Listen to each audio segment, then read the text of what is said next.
How do you fix this mirror? I'm not sure. I've done it before. I'm gonna figure it out again.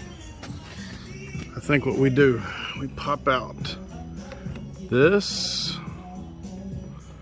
or this. I think it's this one though. I'll take pictures, stay tuned.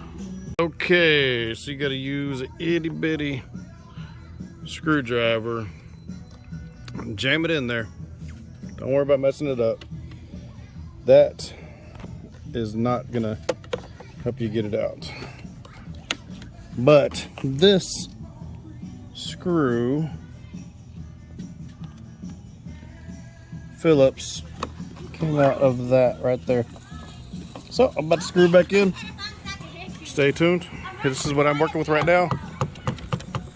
Okay, so for this back one, I was able to get a drill on one of them, but you can see this one's tricky, so you gotta use one of these little S things, or maybe if I had a curved bit, like a spring bit, that might work better. But you wanna do it all the way tight, because this thing's gonna wiggle till it falls out again. That just got on my damn nerves.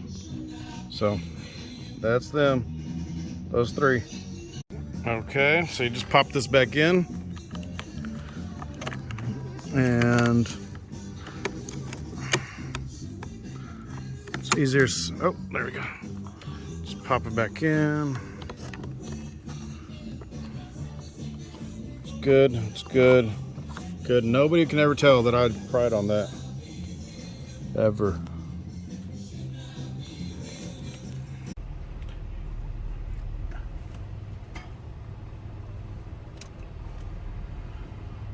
And there it was. Thanks for watching, everybody. You're welcome.